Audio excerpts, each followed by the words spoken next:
এখন আমরা ইম্পারেটিভ সেন্টেন্সের ভয়েস চেঞ্জ শেখার চেষ্টা করব। দেখো, ইম্পারেটিভ সেন্টেন্স আমরা সবাই জানি। ইম্পারেটিভ সেন্টেন্স হচ্ছে কোনগুলো?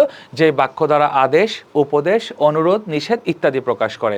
ইম্পারেটিভ সেন্টেন্সে কোনো সাবজেক্ট থাকে না, সাধারণত ভার্ব দিয়ে বাক্য শুরু হয়, ডু নট দিয়ে বাক্য শুরু হয়, ডু দিয়ে বাক্য শুরু হয়, লেট দিয়ে বাক্য শুরু হয়, তারপরে হচ্ছে মেইন ভার্ব দিয়ে বাক্য শুরু হয় ইত্যাদি। তো দেখো, আমাদের ইম্পারেটিভ সেন্টেন্সের ভয়েসের যে নিয়মটা সেটি হচ্ছে প্রথমেই let plus object plus B plus B three. Okay, তাহলে ফার্স্টে হচ্ছে আমি লেট লিখব, তারপরে অবজেক্ট লিখব, তারপরে বি লিখব, তারপরে বি থ্রি লিখব। সেখানে অ্যাক্টিভ কী দেওয়া হয়েছে দেখো, do do do the work. Okay, do the work, এটা হচ্ছে ডু দ্য ওয়ার্ক, এটা অবজেক্ট, আর এটা হচ্ছে ভি ওয়ান বা ভার্ব যেটাই বলো। ওকে, তো এখন এখানে একটু দেখো, আমরা ফার্স্ট অফ অল হচ্ছে এটা ইম্পারেটিভ সেন্টেন্স, তো প্রথমেই আমরা হচ্ছে লেট লিখবো, লেট, তারপর হচ্ছে অবজেক্ট, অবজেক্ট হচ্ছে এখানে the work, so late the work, তারপরে হচ্ছে নিয়মের বি বসবে, বি, তারপরে বি থ্রি হবে, ডু এর বি থ্রি হচ্ছে ডান।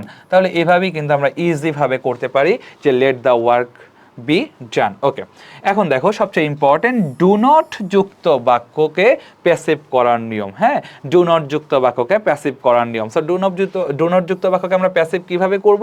দেখো, ফার্স্ট অফ অল আমরা লিখবো হচ্ছে let not plus object plus B plus হচ্ছে বি থ্রি। সো এখানে অ্যাক্টিভে বলা হয়েছে do not shut the door, do not shut the door, এই ডোরটা হচ্ছে অবজেক্ট। তাহলে প্রথমে আমরা এখানে লিখবো হচ্ছে লেট নট, তারপরে হচ্ছে অবজেক্ট নিয়ে আসবো, অবজেক্ট হচ্ছে the door, let not the door. Okay, তারপরে নিয়মের হচ্ছে বি, তারপর হচ্ছে বি থ্রি, এখানে শার্ট রয়েছে, শার্টের বি থ্রি শার্টই, shirt shirt shirt. Okay, shirt. আর এভাবে কিন্তু আমরা ইম্পারেটিভ সেন্টেন্সের ভয়েস চেঞ্জগুলো করতে পারি।